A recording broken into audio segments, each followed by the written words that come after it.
Hi, this is Matt Nelson, and I'm responding to the Module 2 discussion post for this week.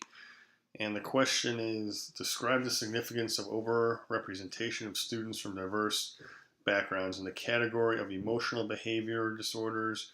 What are some factors that contribute to this disproportional representation students from diverse backgrounds, particularly students who are African American or Latino? This is a good question in that I work in a school at CPS and it's majority Hispanic, about 80%, and I'd say about 10% is black, and the rest are white or other. So I've had a lot of experience dealing with Latino students, African American students in my 5 years working in CPS. And one of the big things I think that really contributes to uh, students from diverse backgrounds in special ed is there's a stigma attached to minorities in teaching that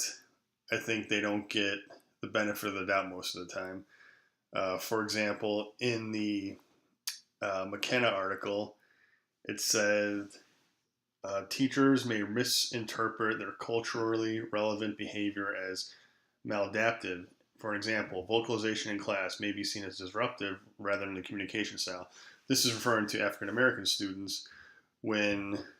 they speak out of turn, or they might be talking to friends, or they're louder in class than their peers, and a teacher may see that as disruption or their inappropriate behavior, when in reality it's their culture and how they were brought up and how they communicate with each other, and that is sort of brushed aside, and they are labeled as a problem child or someone you need to keep an eye on, and it's simply not the case. It's simply them expressing their opinions, but they do it in a different way than other students. Another mention in the McKenna article was that black students receive negative social messages regarding their potential for success. An example for this is some educators believe many black students are likely to become court affiliated in their lifetime, resulting in the transmission of negative verbal and nonverbal messages. So this essentially is, if you're an African American student, you're already going into the classroom with a negative connotation associated with you, because if a teacher sees a black student and immediately they start acting out, then they're going to react negatively, and it's already a strike against that student, even if what they're doing is similar to a white student or Latino student. But the teachers have this connotation, and they might even realize they're doing it, like where it says verbally or nonverbally. They may ignore the child, or treat them more harshly than their other classmates simply because they're black. And that's a big problem in our classrooms nowadays, where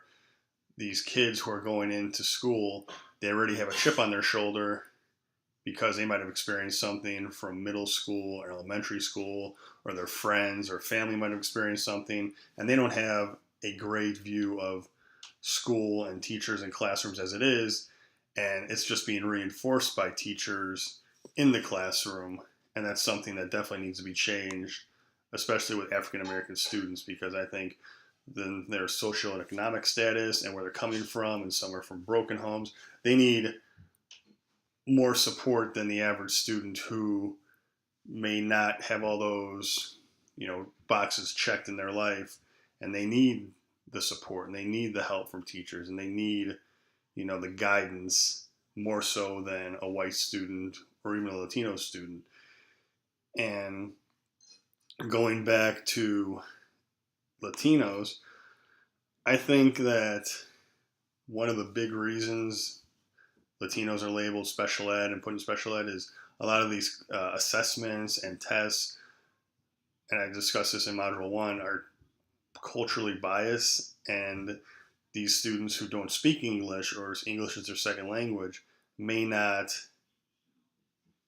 have all the resources to complete that test, or complete the homework or the assignment, and the teacher may look at them as, oh, well, then they're slow, or oh, they're not learning at the pace of their peers, so we're going to put them in special ed. When really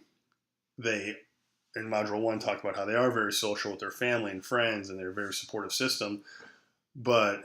taking tests and homework and assignments, it's not gonna work with a traditional method that you'd give every other student, because they can't understand the language, or they just came from this country 2 or 3 years ago and they're not familiar with all the